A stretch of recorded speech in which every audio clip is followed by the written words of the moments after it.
Give us free.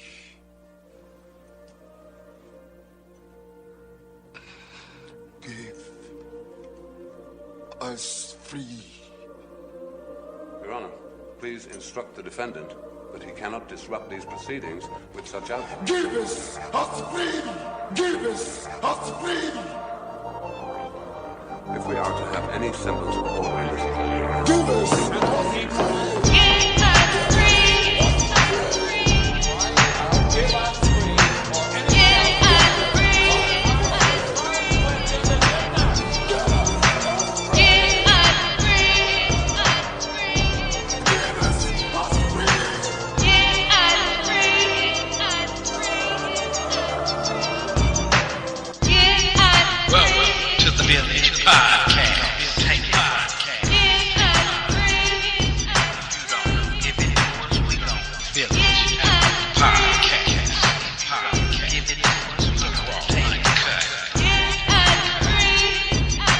peace, unity, and welcome my conscious and unconscious family and friends. This is the all-new BlackVillage Community Podcast, and I am truly your host of the show, JC, aka Afro Black, dropping nothing but the raw and uncut, without any fear, as I use my mic as a spear to chucker you with liberated truth. I am your host and your native soldier in the struggle. My purpose and mission for this show is first to enlighten, inform, and engage. And I want to engage with all who claim to know the truth. All truth seekers and my native family, I welcome you. This show is dedicated to all our indigenous native ancestors and to all those who've carried the mantle of truth, and to every person with the ability to throw off the chains of comfortable habit and unwarranted assumption and move in a new, liberated direction that is guided by truth and observational evidence, no matter where that direction may lead you. My main objective and purpose here is freedom, mind, soul, and spirit. That being said, welcome to the BlackVillage Community Podcast, and much love from our great universal goddess and mother of all, living here and above.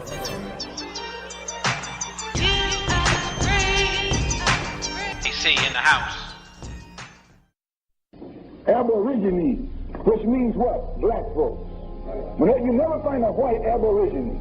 Rather, Aborigines are called natives, or they're always dark-skinned people.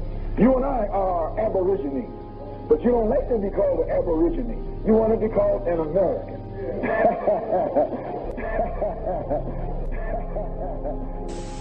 You go to a reservation, you see poverty, you see churches, and you see liquor stores. When you go to any hood, you see poverty, you see churches, and you see liquor stores. So what make you think you're not on a reservation? Right? So all these achievements that we ascribe to African Americans, these achievements by Native Americans who had to take on the identity of being African American because they was hanging us, This means, in the case of an American Negro, it comes as a great shock to discover that Gary Cooper killing off the Indians when you were rooting for Gary Cooper, that the Indians were you, that the Indians were you. That the Indians were you. That the Indians were you. But you think they was hanging people because they was Africans. Africans just want to go home. Nigga from here want to take his shit over. But you think they was hanging people because they was Africans. Africans just want to go home. Nigga from here want to take his shit over, want to take his shit over. Our forefathers weren't the Pilgrims. We didn't land on Plymouth Rock. The rock was landed on us. The rock was landed on us. The rock was landed on us. The rock was landed on us.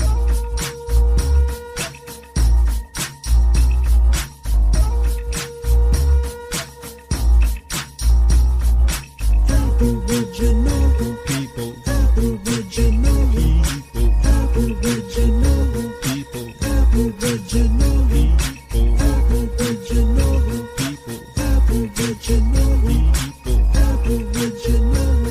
Aboriginal means the original inhabitant of a land from the earliest times. The ancient mound builders that built and designed the pyramids right here, not just by the Nile, contrary to popular belief and denial. Pyramids and huge hieroglyphics and pictographs on the ground are all mounds found around the Americas, North, Central, and South. even Venus and Mars. That is documented fact that emanates from my mouth. So who exactly were these Aboriginals here, whose ancient evidence of residency is hesitantly mentioned in this hemisphere? Were they the stereotypical Native American so-called Red Indians? Well then, let's be clear, ask India, their tribes if they're sincere, they'll tell ya those nouns predate the origins. Our past was erased and replaced with lies. Our achievements and identity plagiarized. We got amnesia of who we are, but we go way back further than the seats in your car.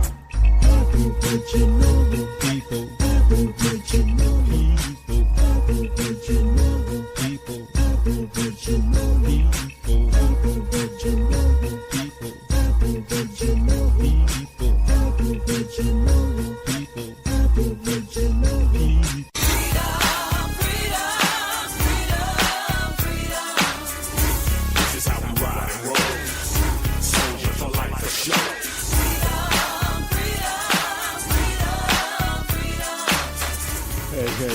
Hey, this is JC, aka Afro Black, and I am here with ya for another indigenous, delicious Sunday, to enjoy another indigenous conscious Sunday, sharing nothing but the raw and uncut here on the Black Village. That's what we do here. That's what I do here. I share conscious truth. You feel me? And so we're going to do that today. And this is also a continuation to a third part of what I've been dealing with for the past 2 weeks, which is titled Culture Vultures Part 3.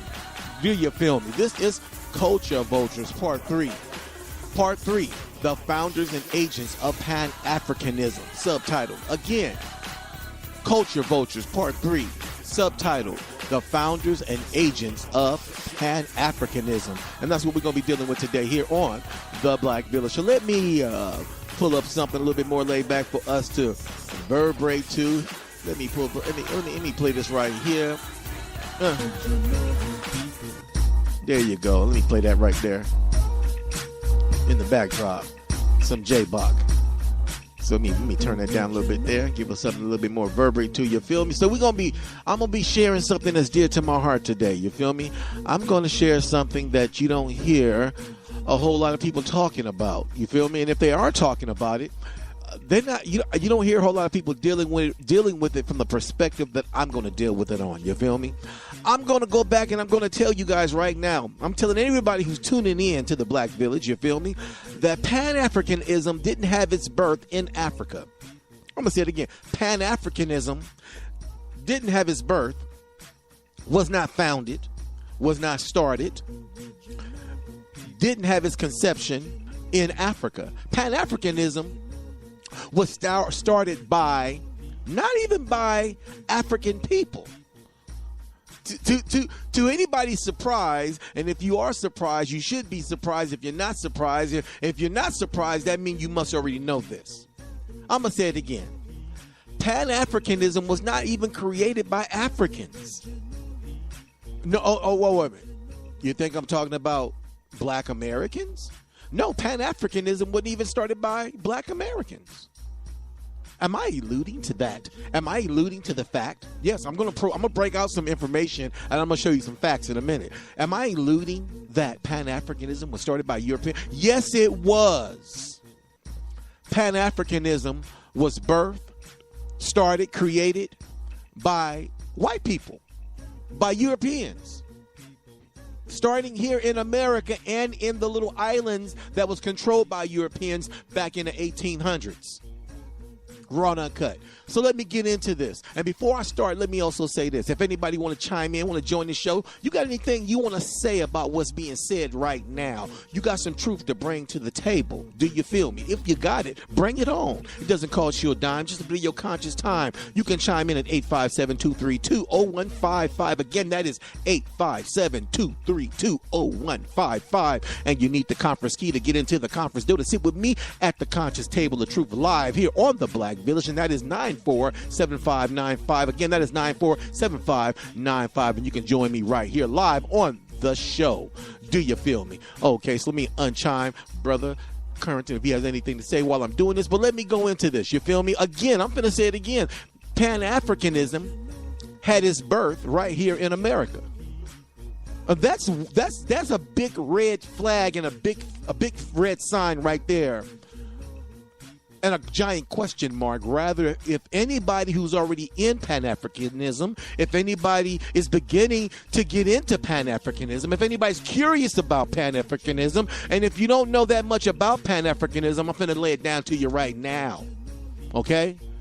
Now, when it comes to talking about and laying the foundation that Europeans started this ideology, and let me also say this before I get started. Anybody who is a Pan-Africanist, if you take what I say, what I'm going to bring to the table personal, you take it offensively. Truth is truth. That's all I got to say is truth is truth. I'm not doing this to attack Pan-Africanism, because I'm going to say it again. Pan-Africanism is cool for the Africans.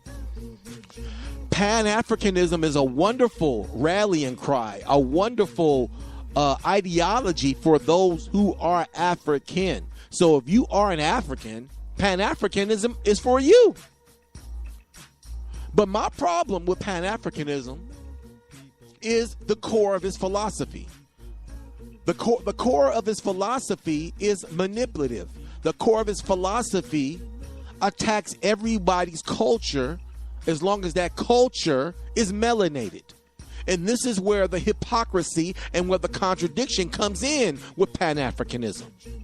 Number one, it was not started by Africans. So before I prove to you and show you that Pan-Africanism wasn't started by Africans, and I'm going to tell you, I'll give you a hint right now, the American Colonization Society. There you go. One word right there. Go look it up. The American Colonization Society had everything to do with the foundation, with the platform of Pan-Africanism and the abolitionist movement. Well, let me cut somebody's mic off. I don't want no noise in the backdrop. But let me say this again, okay? Let me go into this again, all right? All right. Now, so let me first, before I go into talking about the authors of Pan-Africanism and their agents, a.k.a. house monkey Negro, American Negroes and Caribbean Negroes that they use to promote this propaganda. Let me go into first the core belief and philosophical philosophy and mission statement of Pan-Africanism. This is the reason why I have a real problem with it, because Pan-Africanism was not created to unite Africans. Pan-Africanism was created to fool the American Indian, to continue delusion and the illusion of cultural genocide on the American Indian, the Amerindian, the AKA Black Indian. So let me read to you this philosophy. This is the core mission statement of Pan-Africanism, and I quote, it goes like this: Pan-Africanism is a worldwide intellectual movement that aims to encourage and strengthen bonds of solidarity between all people of African descent, based on a common fate going back to the Atlantic slave trade. The movement extends beyond the continental Africans, with a substantial support base among the African diaspora in the Caribbean. Excuse me. That's the first thing it says. Again, it says, based on a common fate going back to the Atlantic slave trade, the movement extends beyond continental Africans, with a substantial support base among the African diaspora in the Caribbean, Latin America, and the United States. Basically, they're letting you know right now they're aiming their target. They're aiming their, bringing in their converts, converting those from those who were conquered by Europeans. We're aiming at them. That's what it's saying right now. Let me continue. It is based on the belief that unity is vital to economic, social, and political progress, and it aims to unify and uplift people of African descent. The ideology asserts that the fate of all African peoples and countries are intertwined.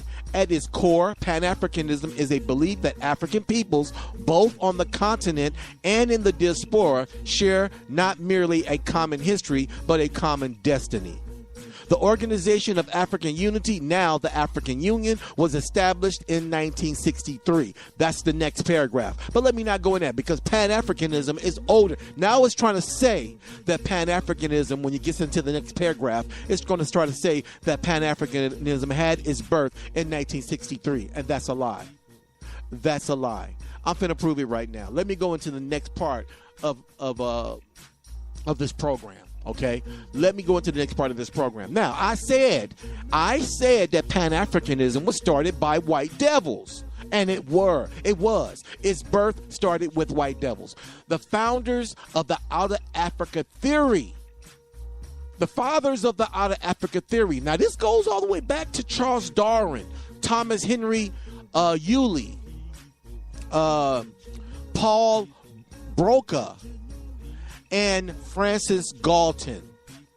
And now I want you to know, these are not the only white boys that contributed to the Outer Africa theory. But these are the founders and the core and the leaders of the Outer Africa theory. Again, Charles Darwin. Anybody who knows anything about Charles Darwin knows that Charles Darwin had his height in the early 1800s. He was born himself in 1809. He died in 1802. Charles Darwin is known. He's known and accredited as a naturalist, a geologist, and a biologist. Best known for his contributions to the science of evolution, he established that the species of life has descended over time from common ancestors, and in joint publication with Alfred Russel Wallace introduced his scientific theory that this branching pattern of evolution resulted from the process that is called natural selection, in which the struggle for existence has a similar effect to the artificial selection involved in the selective breeding. Basically, anybody know anything about Charles Darwin? He created the theory of the evolution of man. Okay, that coupled with Thomas Henry Yulee. Thomas Henry Yulee was an English biologist specializing in comparative anatomy. He is known as Darwin's bulldog. Thomas Henry Yulee was known as Charles Darwin's bulldog for his advocacy for Charles Darwin's theory of evolution. Yulee's famous debate in 1860 with Samuel Wilberforce was a key monument in the wider acceptance of evolution in his own career. Yulee has been planning to leave Oxford on the previous day, and after the encounter with Robert Chambers, the author of Vestiges, he changed his mind and decided to join the debate. Wilberforce was coached by, well, let me not go into all that, okay? Let me just say it again. I can go into more of this about this man. Yulee was slow to accept some of Darwin's ideas, such as gradualism, and was undecided about natural selection, but despite this, he was wholeheartedly in the public support of Darwinism, instrumental in the development of scientific education in Britain. He fought against the more extreme versions of religious tradition. Okay, and we can go further. but he was the lapdog for Charles Darwin. Let me go into Paul Brotha, another white devil. Paul Brotha, born June 28, 1824. He died in 1880. He was a French physician, an anatomist, an anthropologist. He was born in Saint Foy-la-Grande. He is best known for his research in Broca's area, a region of the frontal lobe that has been named after him. Broca's area is involved with languages. Broca's area is involved with languages. His work revealed that the brain of patients suffering from aphasia contained lesions in a particular part of the cortex in the left frontal region. Okay, now let me go on down. As a proponent of Polyneism, Brotha rejected the monotheism approach that humans have a common ancestor. Instead, he viewed human racial groups as coming from different origins. Like most proponents of either side, he viewed each racial group as having a place on a barbarism of civilization. He saw European colonization of other territories as justified by it being an attempt to civilize the barbaric population. Did you hear that? This is Paul Brotha. Paul Brotha said he saw colonization of other territories as justified by it being an attempt to civilize barbaric populations. In 1859, his work on the phenomenon of hybridity in the genus Homo, he argued that it was reasonable to view humanity as composed of independent racial groups such as Australian, Caucasian, Mongoloid, Malayan, Ethiopian, and American. He saw each racial group as its own species connected to a geographical location. Altogether, these different species were a part of a single genus Homo, like the standard of time. So basically, if I continue to read this, he was the father of the out of Africa theory. Paul Brotha was. If I continue to read, it's going to go, let me read a little bit. Brotha would also refer to the Caucasian racial groups as white, to the Ethiopian racial groups as Negro. In his writings, Brotha used the race was narrower than how it is issued today. Brotha considered Celtics, Gauls, Greeks, Persians, Arabs to be distinct races that were a part of the Caucasian racial group. See, this guy, and if you continue on and you go read about Paul Brotha, he came up with the out of Africa theory. Go on to Francis Galton, the next white devil. Francis Galton. And remember, Paul Brotha also believed it was justifiable to take over indigenous people. That was part of Paul Brotha's ideology. Francis Galton, Sir Francis Galton, was an English Victorian statistician, progressive Plymouth polymath. He was a Victorian era statistician, progressive polymath, sociologist, psychologist, anthropologist, eugenicist, and tropical explorer, geographer, inventor, metrologist, protogenicist, and metatrician. This man had hella he was into a lot of shit. Okay, now, go into what he believed. Francis Galton produced over 340 papers, books. He also created the statistical concept of correlation and widely promoted regression towards the mean. He was the first to apply statistical methods to the study of human differences and an inheritance of intelligence, and introduced the use of questionnaires and surveys for the collecting data of human communities, which he needed for geographical and biographical works and his anthropomorphic studies. He was the pioneer in eugenics, coining the term itself and the phrase nature versus nature. His book, Hereditary Genos, in 1869, was the first social scientific attempt to study genus and greatness. As an investigator of the human mind, he founded psychometric and the science of measuring mental faculties, and the differential psychological and lexical hypothesis of personality. He diversified a method of classifying fingerprints that proved useful in forensic science. So he did do some other stuff. But when it comes down to it, this man was the father of eugenics.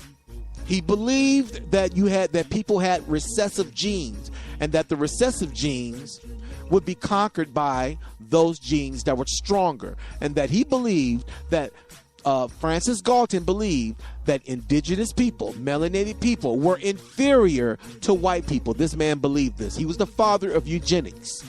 So now I've just read to you, in short, the four fathers of Pan-Africanism. So let me go into their agents. I just read to you the founders, which led to this, okay? Excuse me. And if you go research the abolitionist movement and you go research the American Colonization Society, you'll find out that they looked up to these guys. They were educated by the guys I just mentioned to you. They were educated. Even a lot of the so-called, I call them indigenous sellout Negro agents, like, let me mention some of the, like Martin Robeson Delaney, Alexander Cromwell, and Edward Wilmot Blyton. These are, I just mentioned melanated men. These are melanated men who were the agents of Pan-Africanism. Again, Martin Robeson Delaney, born May 6, 1812. He passed away in January 24th, 1885. Martin Robeson Delaney was an African American, as this is what's written down on about his life. Now, we know the term African American was not coined until later. But you gotta realize these white devils are writing this into information for a reason. So let me continue on. Again, I just got done reading about the 4 white men who are the founders of the Out of Africa theory.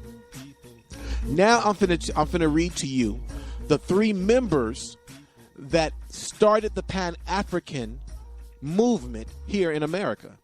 3 men: Martin Robeson Delaney, okay, and Alexander Cromwell, and Edward Wilmot Blyton. Okay, all 3 of these guys, these are all brothers. They were only one was born here in North America. The other 2 were born on the Caribbean island. Well, actually, only one. Let me go down. Let me be sure about where they were born at. Okay, let me read this. Let me start with Martin Robeson Delaney, who, like I said, he was born May 6, 1812. Martin Robeson Delaney was an African-American abolitionist, the first African-American field officer in the U.S. Army, and one of the earliest African-Americans to encourage a return to Africa. Did you hear that? Did you just hear that? Delaney was born in Charlestown, Virginia, now West Virginia, to a slave father and a free mother. Uh-oh. That's a critical important part of his history. He was born to a slave father and a free mother. How can the mother be free during this time? The only way she can be free unless she was a white woman. Because if she was an indigenous woman, she ain't no African woman being free. Wasn't no free African women coming to North America. Any African woman coming to North America came as a slave. So if she was a free woman, that's letting you know right now she was an indigenous, a.k.a. black woman. An indigenous Amerindian, a.k.a. black Indian. That's who his mother was. So again, let me continue this. Okay? Where was I? Delaney was born in Charlestown, Virginia, now West Virginia, to a slave father and a free mother. Now, somebody might be saying, well, what about his daddy? But see, again, all indigenous people are matriarchal. All indigenous people are matriarchal. What does that mean? It doesn't matter who his father is. It matters where he was born and who his mother is. Now, okay. Now, back again. Delaney's mother took her children to Pennsylvania in 1822 to avoid their enslavement and persecution brought on by attempting to teach her children to read and write, which was illegal in the state at the time. In 1833, Martin Delaney began an apprenticeship with a Pittsburgh physician and soon opened a successful medical practice in cupping and leeching. Was not necessarily to be certified practicing medicine in 1850. Now, that's Robert Delaney, but you heard it. He was running around during that time and promoting going back to Africa. Alexander Cromwell, okay, born March 3rd, 1819. He passed in 1898. Cromwell was born in New York City to Charity. He was born in New York City to Charity Hicks, a free woman of color, and his father, Boston Cromwell, a former slave, according to Cromwell's own account.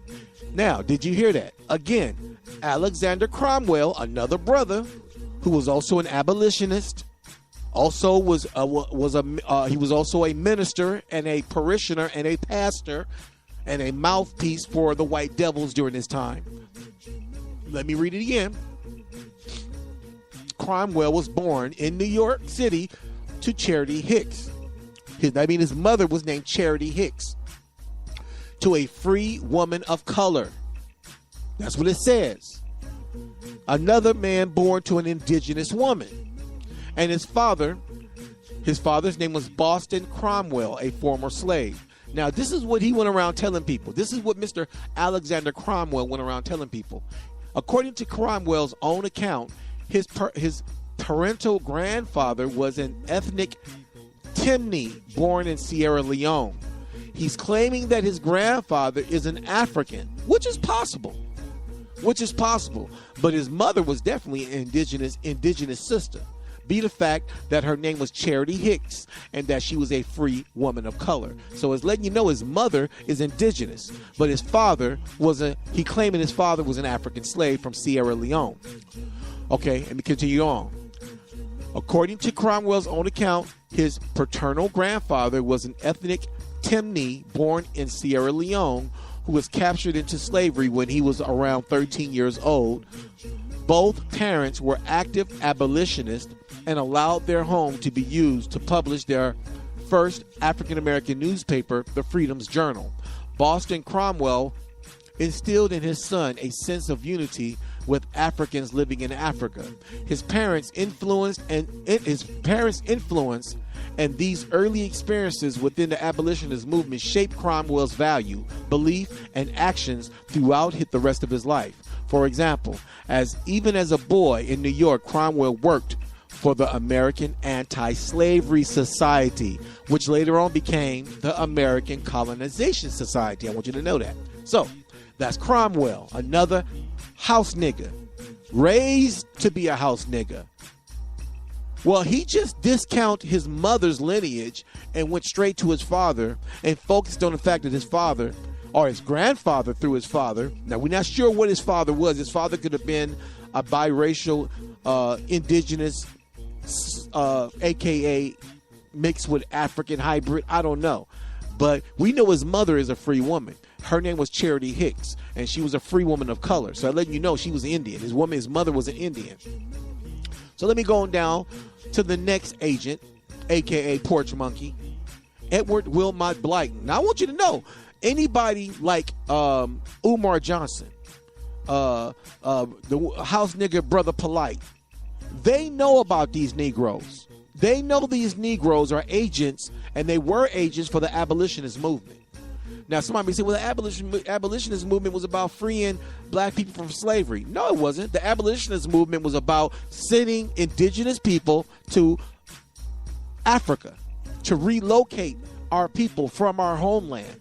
That's what the abolitionist movement was really about. Now, the next agent is on my list is Edward Wilmot Blyton, born August 3rd, 1832, passed 1912. He died in 1912. Blyton was born in 1832 in St. Thomas, Danish West Indies. Caribbean nigga. Again, Edward Wilmot Blyton was born in 1832, and he was born in St. Thomas, Danish West Indies, now known as the U.S. Virgin Islands, to free black parents who claimed descent from the Igbo of the area present-day Nigeria. Between 1842 and 1845, the family lived in Porto Bello, Venezuela, where Blyton discovered a facility for language, becoming fluent in Spanish. The father of, listen what they call him, the father of Pan-Africanism, was an educator, writer, diplomat, and politician, primarily in Spanish. The father of Pan-Africanism was an educator, writer, diplomat, politician, primarily in Liberia. My eyes dropped. Born in the West Indies, he joined the free black immigrants to the region from the United States. He also taught for 5 years in the British West African colony of Sierra Leone in the early 20th century. His writings on Pan-Africanism were influential in both colonies, which were started during the slavery years of the resettlement of blacks from the United States and Great Britain. There you go. Again, the three agents of Pan-Africanism, okay? Martin Robeson Delaney, Alexander Cromwell, and Edward Wilmot Blyton. Do you feel me? There you go right there.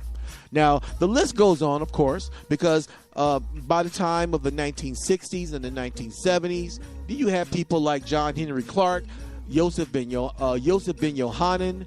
Of course, you got Marcus Garvey, Kwame Ture, a.k.a. Stokely Carmichael, okay? And Dr. Malana Karinga, who continued the mission of spreading Pan-Africanism. Now, you got some people out there that saying, well, what's wrong with Pan-Africanism? If you're not an African, then it don't apply to you. My problem with Pan-Africanism, again, the core of Pan-Africanism tries to make anyone of melanated complexion an African. And that's a lie. It tears down the walls of culture. It destroys the walls of ethnicity. It destroys people's culture and cultural identity. And why? For the purpose of controlling indigenous people, for the purpose of cultural genocide to all indigenous people. Pan-Africanism, in my opinion, in my conscious indigenous opinion, is a dangerous indoctrination, is a dangerous ideology to those who are not African. It imposes on anyone who is not African because of their melanated complexion. That is a manipulation, people. That is a manipulation. Now, I got something I want to play. I got an audio cast that I want to play. And this is the reason why I say that Pan-Africanism is dangerous. It's dangerous, and it's a divisive tool that's always been used by the elite to control, to manipulate, and to culturally destroy indigenous people, to basically take our identity and make us African. Who would that benefit the most? Of course it would benefit Africans, but mostly it would benefit the elite, aka the children of white devils today. That's who it would hurt. I mean, that's who it would benefit. It'll hurt indigenous people, of course. It destroys the culture of indigenous people, not just here in North America, but in South America and in the islands, like Polynesian islands, the Malayan islands. Because Pan-Africanism tears down the wall of culture and tells you that you're from Africa, supporting an outdated out of Africa theory that's already been destroyed. Out of Africa, you can't prove that everybody. Look, I will tell anybody listening to my podcast right now, anyone listening right now, I challenge you to prove that the Aborigines of Australia are African. Because I want you to know right now, it's already been proven that they're not African through DNA, through history, and through oral tradition. I'm going to tell you right now, anybody with any education, anybody with any historical sense, anybody who's a researcher of truth knows that Aborigines of Australia, if it's already been proven, scientists have already proven, archaeologists and anthropologists have already proven that Aborigines of Australia have no correlation, no genetic connection to Africa. So that example right there proves that the out of Africa theory is bullshit and felonious, phony ass delusion. I'm going to tell you right now, there's nobody that's going to call my show. There's nobody that's going to come on my show with an intelligent debate of any kind to prove otherwise, because it's already been proven that the Aborigines, the dark-skinned, melanated Aborigines of Australia, are not genetically connected whatsoever to the Africans of Africa. Now, you might say, well, what that got to do with North America? That right there is proof that there's a game that's being played. They still here in North America are pushing a lie to the populace. And I want you to know, in other countries, they already know that the out of Africa theory is a felonious, falsified, weak-ass theory. They don't even teach it in other countries. It's only taught here in America. The people are still holding on to it are here in America. If they're teaching it in England, they're not teaching it as a fact. If they're teaching it in Europe, it's not being taught as a fact because the people in Europe know that we are not African. The people in Europe know that we are not African people. It's us over here who don't know it. Waka Flocka, drop some knowledge on these people. I'm so deep into it, I don't think about a slave ship. I think about what was a slave ship called? Jesus. What the fuck was a slave ship called that Christopher Columbus was on? Who funded that slave ship? Jesus. What the fuck was a slave ship called that Christopher Columbus was on? Who funded that slave ship? Who paid for it? But we gonna get to it. I don't worry, we're gonna get to it like that. Like, trust me, it's deep. It's deep, bro. But the question I have for you in regards to identity then, some blacks don't want to be called African Americans. Some refer to call as black. So if you're saying you're not African American, you're more of the indigenous, your grandmother and your grandparents are Native American tribes, do you address yourself as Native American? Do you address yourself as black? Do you address yourself as African American? I'm other. So you're other. I'm uneducated. I'm uneducated. So for me to sit here like a college professor, I'm wrong. I'm uneducated. I'm confused. Oh, wow. You know what I'm saying? But I've been sitting here talking the whole time. You're not going to call me black. My grandmother's not Creole. Okay. You're not going to call me black. My grandmother. I just had to play Waka Flocka right quick. I'm connected to I just had to play Waka Flocka right quick, and I thought he was playing it. I know nobody couldn't hear me. I thought the whole time you could hear my music in the backdrop. Man. I'm right. Look, when you got somebody that's running their own podcast, I run my own podcast. I don't have nobody helping me. I do all my own equipment and everything. Sometimes things don't get turned on that you think are turned on. But back to my point again.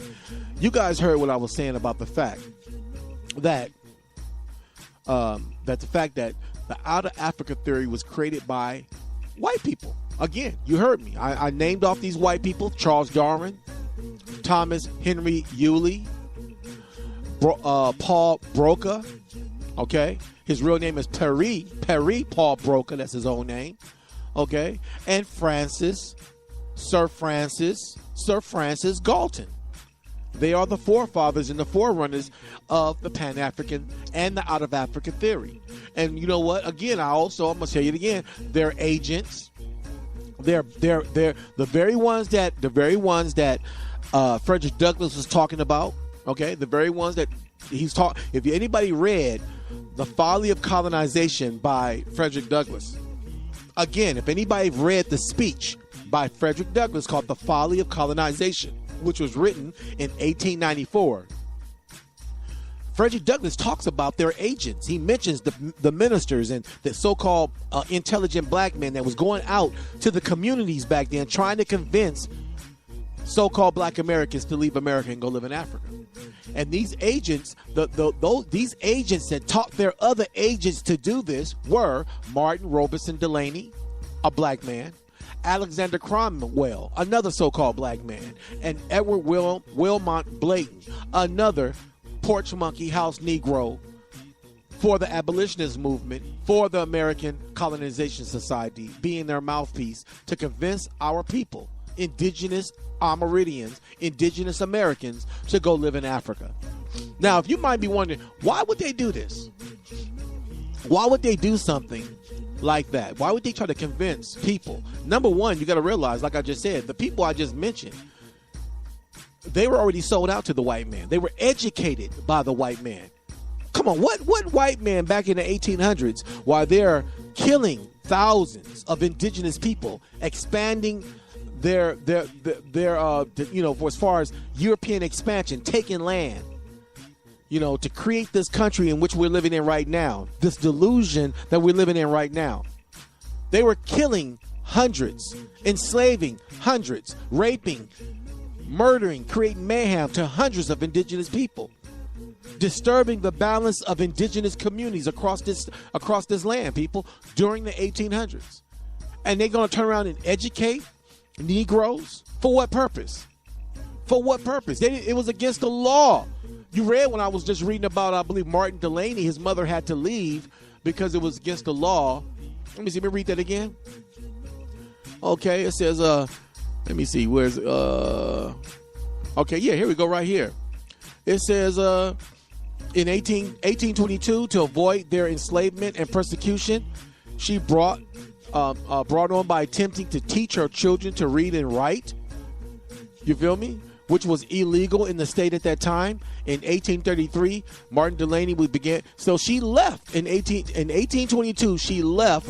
Where did she leave? She left where they were living at in Charlestown, Virginia. She left West Virginia and took her children and went to Pennsylvania in 1822. It was against the law to teach your children to read and write in 1822, people.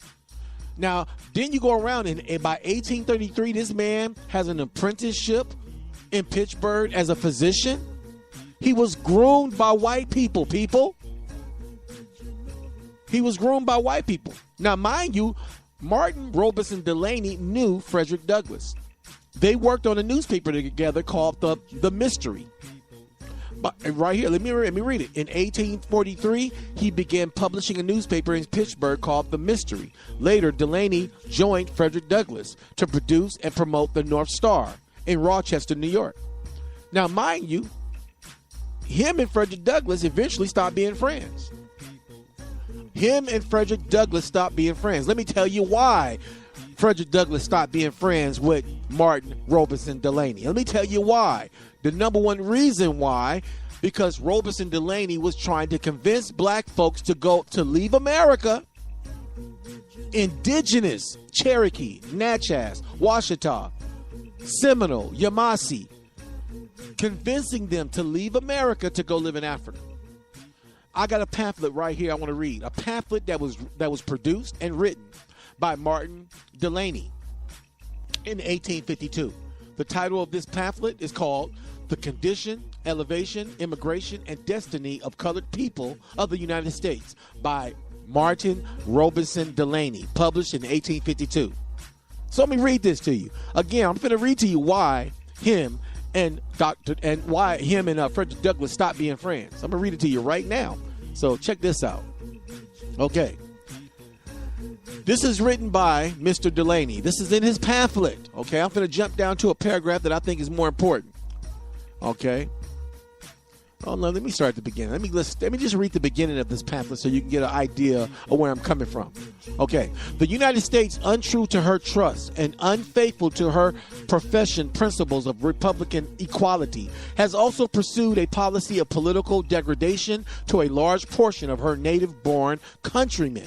Did you hear that? Okay, I'm going to read it again. This is the beginning of his pamphlet that he wrote. This is a pamphlet that he gave out. Martin Robeson gave this pamphlet out back in 1852. He wrote it in 1852, published it, and was giving it out. Let me read it again. This is the very beginning of the pamphlet. And the title of this, what I'm reading right now, is called Comparative Conditions of the Colored People of the United States. And it goes like this again. The United States, untrue to her trust and unfaithful to her professional principles of Republican equality, has also pursued a policy of political degradation to a large portion of her native-born countrymen and the class of the colored people. Denied equality not only of political but of natural rights in common with the rest of our fellow citizens. There is no species of degradation to which we are not subject. Reduced to subject slavery is not enough, the very thought of which should awaken every sensibility of our common nature, but those of their descendants who are free men, even in the non-slaving states, occupy the very same position of political, religiously, civilly, and socially, with but few exceptions. As the bondman occupies the slave states, in those states the bondman is disenfranchised, and for the most part, so are we. He is denied all civil, religious, and social privileges except such as he gets by mere sufferance, and so are we. They have no part, nor lot in the government of the country, neither have we. They are ruled and governed without representation, existing as mere non-entities among the citizens and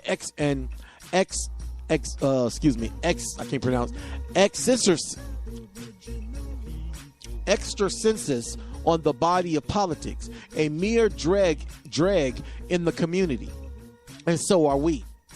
Where there are political superiority to the enslaved, none. Neither are we superior in any other relation to society. Did you hear what this man said? He said, where there is our political superiority to facto masters of ourselves and joint rulers of our own domestic households, while the bondsman himself is claimed by another and his relation to his family denied him. What the unfortunate classes are in Europe, such are we in the United States, which is folly to deny, insanity not to understand, blindness not to see, and surely now full time that our eyes were open to these startling truths, which for ages have stared us in the face. Did you hear what this man just said? He's basically saying that we are nothing in our own country, but we are nothing to who? Who are we nothing to? Huh? Who is he talking about? Who see us? Who view us this way? Him? His fellow white counterparts who he was educated with? Huh? This is Martin Delany talking about our condition here in this country at the time of 1852. Let me read it one more time. He's saying we are a mere drag in the community. And so, he says, and so are we. He's saying basically, you got poor white people. And you got poor other races of people. But so are we. He said, where then is our political superiority to the enslaved? None. Neither are we superior in any relation to society, except that we are de facto masters of ourselves and joint rulers of our own domestic household, while the bondsman's self is claimed by another and his relation to his family denied him. What the unfortunate classes are in Europe. He's comparing us to the peasants in Europe. Such are we in the United States, which is folly to deny, insanity to understand, blindness to not see, and surely not full time that our eyes, he said, surely now full time that our eyes were open to these startling truths, which for ages have stared us in the face. Let me go to the next paragraph. It is time that we had become politicians. Listen to what this man says. It is time that we have become politicians. We mean to understand the political economy and domestic policy of nations, that we had become as well as moral theorists, also practical demonstrators of equal rights and self-government. Except we do, it is idle to talk about rights. It is mere chatter for the sake of being seen and heard. Like the slaves saying something because he is so-called master, because his so-called master said it, and saying just what he told him to say. Have we not now sufficient intelligence among us to understand our true position, to realize our actual condition and determine for ourselves what is best to be done? If we have not now, we never shall and should at once cease praying about our equality, capacity, and all that. 20 years ago, when we were as a youth, his young, let me not go on. Let me stop right there, because this man just goes on. He makes an excuse. He makes an excuse. If you continue to read this pamphlet, let me read going down to another paragraph, okay? This pamphlet, anybody can go look up this pamphlet. Anybody can go download this pamphlet. It's called Martin Robeson Delaney's pamphlet, The Condition, Elevation, and Immigration and Destiny of the Colored People of the United States. And basically, he gives his excuse, if you continue to read on, and this pamphlet is a promotion of going to Liberia, okay? But if you read on, he makes an excuse, in my opinion, and he makes a good argument, but he also makes an excuse for trying to send indigenous, or he call them colored people from America, out of Africa. To Africa. And I want you to know, Africa was not the only place that they chose. These people, and I'm talking about these people, I'm talking about the American Colonization Society along with the abolitionist movement of that time during the 18th century. They also had plans to send the people they call colored people to Canada. They also talked about sending us to Missouri, which is now called Missouri. At the time, it was not Missouri, but giving us our own land to send our colored people to live in what is now called Missouri, and let that be a state of our own. But either way it goes, none of these things happened. But has it stopped? Has the propaganda of sending now who they call us African American, even though that's not who we are. Many of us are not African, and many of us are not African Americans at all. We are Americans. We are indigenous Americans.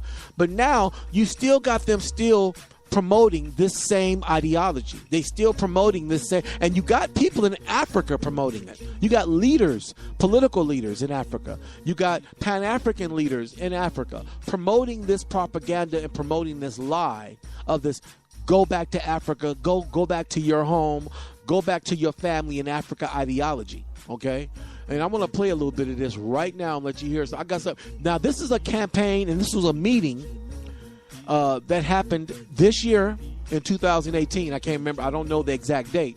But these guys are shooting to promote more Pan-African propaganda and to come back home and live in Africa ideology by 2019. This was a meeting of political officials, professors, teachers coming together with this idea of promoting this propaganda by 2019. So check this out and let you hear this right quick right now. Gathered to initiate the year of commemoration of one of the most momentous events of history, the commencement of the transatlantic trade, slave trade, which brought tens of millions of Africans to the Americas, North, Central, and South. We know of the horrors that accompanied that forced journey. We know of the brutalities that were meted out to them during their stay in the Americas. We know of the great difficulties they have encountered in attempting to assimilate and live and maintain their dignity in the Americas. We know of the extraordinary achievements and contributions they have made to the life of the Americas. And it is important that in this symbolic year, 400 years later, we commemorate their existence and their sacrifices. It was in anticipation of the year of commemoration that my great childhood friend, colleague and associate, the late Jake Otanka Obecha-Bilamte, then Minister of Tourism in President John Agyekum Kufuor's government, a government of which I was part as Foreign Minister, launched in celebration of Ghana's Golden Jubilee, the Joseph Project, the project that identified the need to symbolize the return of the prodigal son who was lost and found. I would like to dedicate this whole ceremony and this to his memory. He insisted on granting easy visas to all returnees.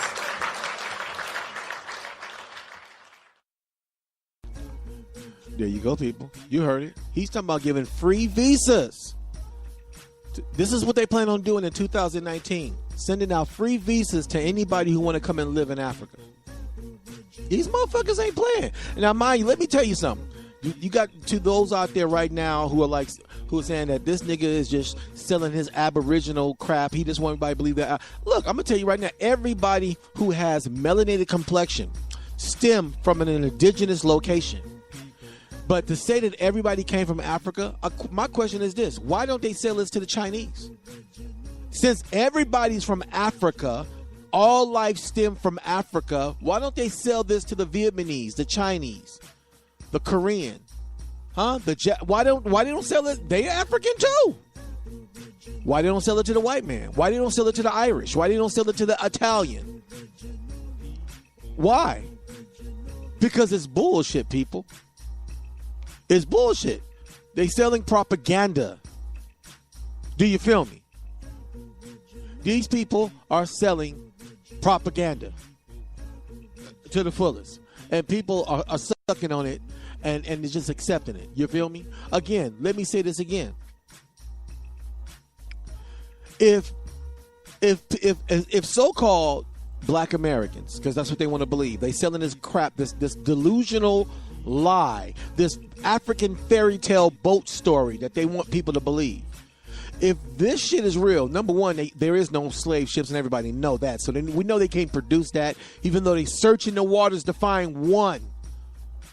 They're searching the waters. You can't find no slave ships that came and docked here in America. There were none. But just leaving that and set that to the side. The fact that the international African slave trade was outlawed and ended in 1807. And in 1808, it was done here in America, and legislation was stamped in 1808, a year later after England stamped theirs in 1807. But you got those who say African slave trade continued. My point is this: if you got family members taken anywhere in the 1800s, there should be somebody in Africa who knows a family member that was taken. Where are these African people who say, yeah, my great-great-great-grandpa was stolen, or my great-great-great-grandpa's uncle or brother or sister was taken? Where are these Africans? Where are they? I don't see any Africans. The only thing I hear is propaganda. All I hear is propaganda. I'm not hearing no evidence, and the DNA thing is a joke. Everybody knows it's just for entertainment purposes, and that's how these DNA companies cannot be sued, because they got you in small print for entertainment purposes only. If you're looking for your ancestral lineage, they can't get that to you. They can tell you a maternal or a parental test. Yes, you can find out who your father is, or your mother, or your brother. But as far as looking for your ancestry, there is no DNA company that can tell you what country you originated from or what ethnic group no. They had to go dig up some ancient bodies to do that. That's not going to happen. And if you don't believe me, you go to the DNA sites and look and see on the small print, or ask them yourselves and they'll tell you that it's for entertainment purposes only. And this is the reason why you got so many DNA conflicts, so many people with DNA stories saying that their DNA didn't match up, or they got multiple feedbacks of conflicting feedbacks of different locations that did not make sense. You got people all on YouTube telling you that these DNA companies are scamming, but the companies tell you in small print that it's for entertainment, sir, it's for entertainment purposes only. Basically, don't take it serious. But you got people taking it serious, and they're selling it on infomercials and commercials on television as something that they can do as if it's serious. But they tell you, if you look at the small print, for entertainment purposes only. People, I'm end up doing a part 2 on this because I got more information I want to share. And you know what? To conclude this podcast into a part 4, which will be a part 4, Culture Vultures. The founders and agents of Pan-African propaganda. I will do this in a part 4, so I will be coming back next week to share some more information. But to get this thing going, to connect this into a part 2, to show you, I'm going to show you by, like I said, Frederick Douglass. He knew a lot of those people because Frederick Douglass was an abolitionist. The question is, what is the core belief of the abolitionist? Now, what they sell us in these slave movies and what they tell us in little stories, because you notice you don't hear white people talking about, you don't hear that being, like I said, when it comes to the school system, there's so much information that they're not talking about. But there's also propaganda that they constantly selling in the school. And what propaganda is that? That melanated people, those over here in America, everybody in America who's called Americans who got dark skin and so-called kinky, mixed, or biracial hair. These people are African Americans because their ancestors are of African descent, because that's who were enslaved and that's who kept the economy going, and that was the slave labor that was used to get this country started. That's a lie, people. That's propaganda. The people that they enslaved were the people of this land. The people on those plantations were the descendants and the children of those who they enslaved on this land, which were the indigenous Amerindian, the indigenous American, the indigenous American Indian,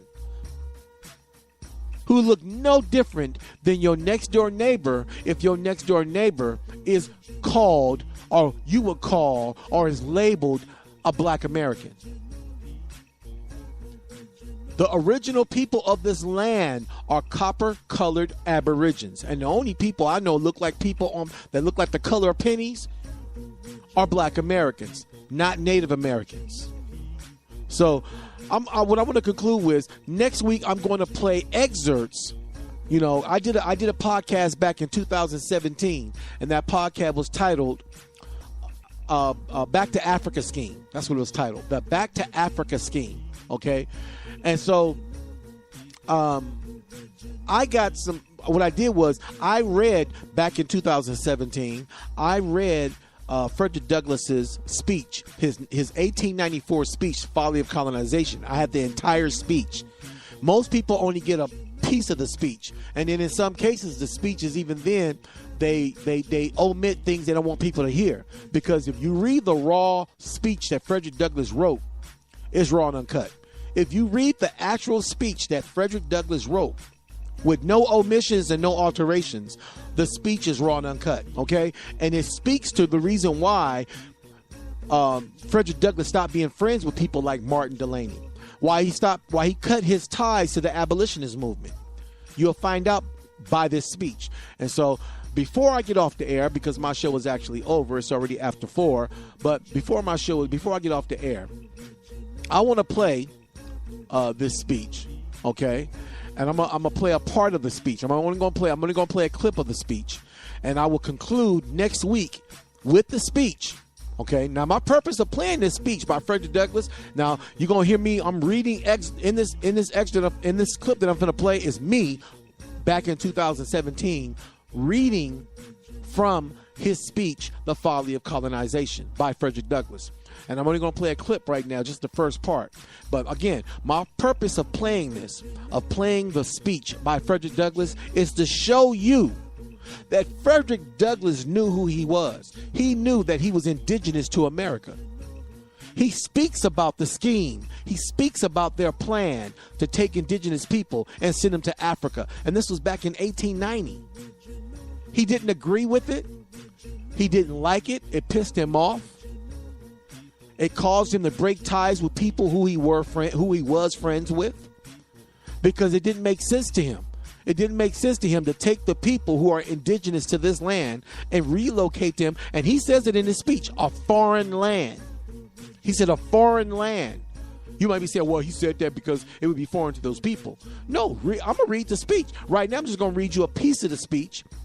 I'm going to read a piece of it from my past podcast, where I'm, instead of me having to read it, I have to read it. I already read it in a past podcast. I'm just going to replay a portion of that podcast when I was reading that speech and let you hear where I'm coming from. So check this out. I'm going to play this clip right now. This is a clip of me reading Frederick Douglass's speech, "Folly of Colonization." I did this back in 2017, November of 2017, on a past podcast that I did titled "The Back to Africa Scheme." So check this out.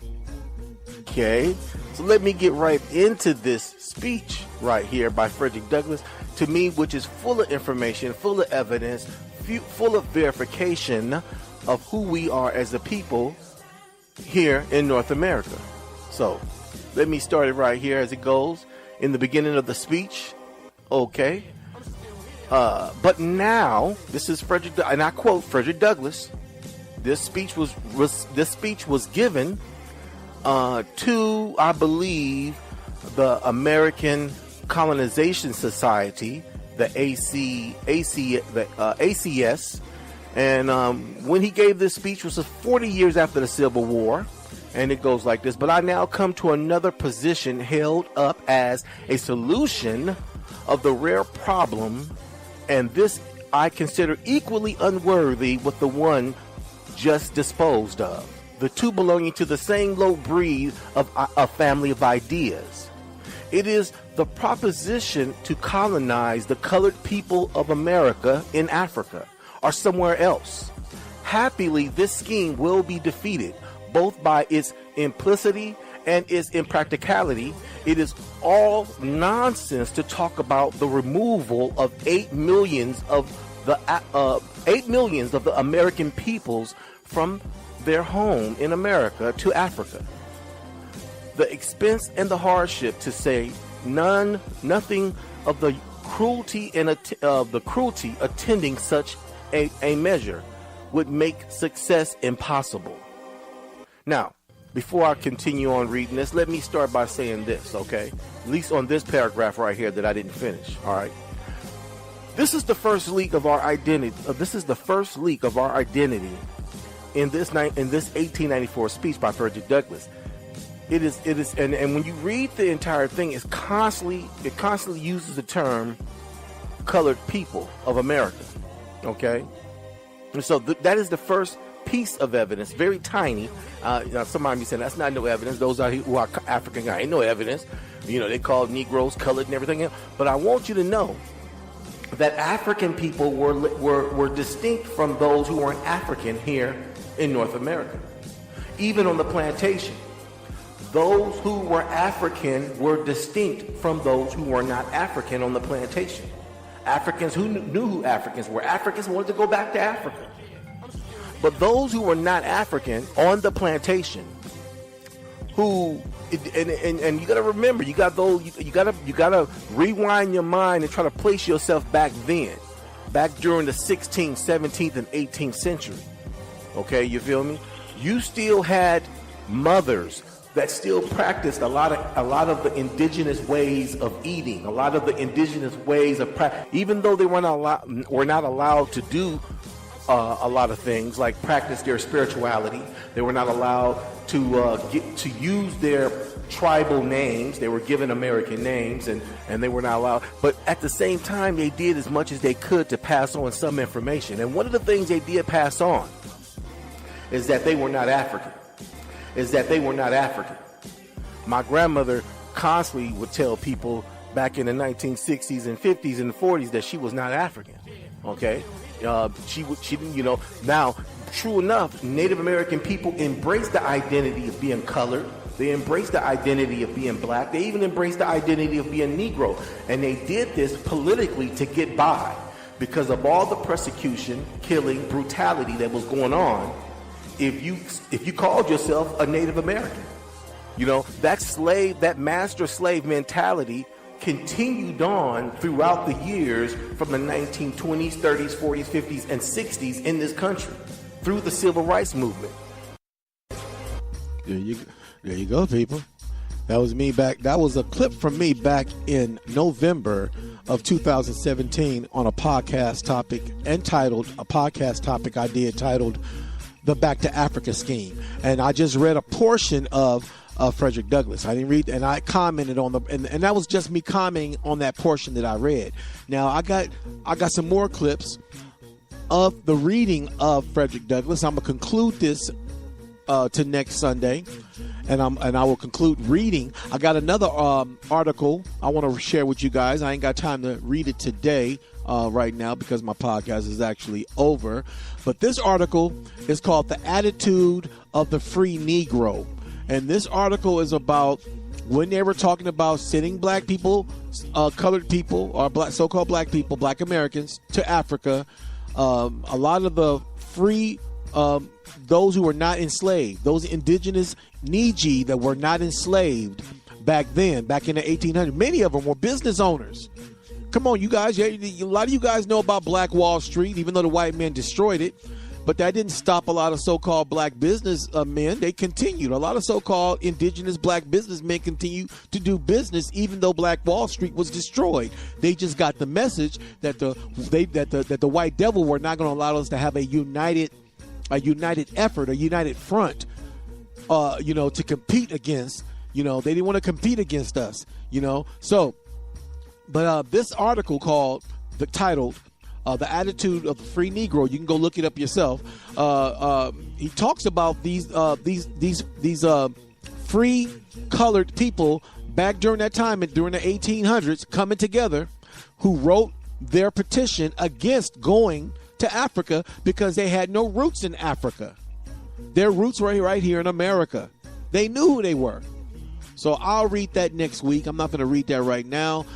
So I got to go, people. You know, I can't stay on the air all day long. I would love to be on the air all day long, but that will take away from other people's time and take away from my time. I got things I got to do, and I got to research, and I got to study, and I got to find information to do what I do and what I do best. You feel me? So this is JC Afro Black, your moderator, your host with the most, who dropped nothing but the raw and uncut every Indigenous Sunday.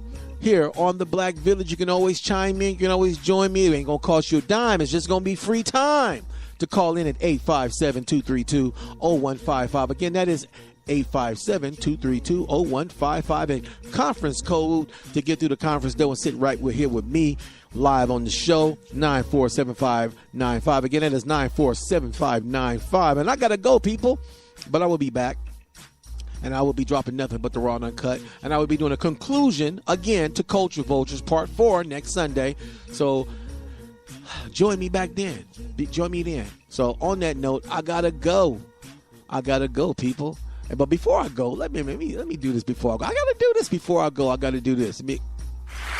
Stop using politically correct terms like alt-right. Call them what they are. Crack-ass, cracker, white devil, racist bigots. Call it what it is. African just want to go home. Nigga from here want to take his shit over. African just want to go home. Nigga from here want to take his shit over. So on that note, people, I gotta go. I just have to play that right quick. I gotta go. And as always, may the great mother bring us together under the wings of her love and peace. And as I always say, I love chicken, so love, peace, and chicken grease. I'm outie, y'all. I'll be back.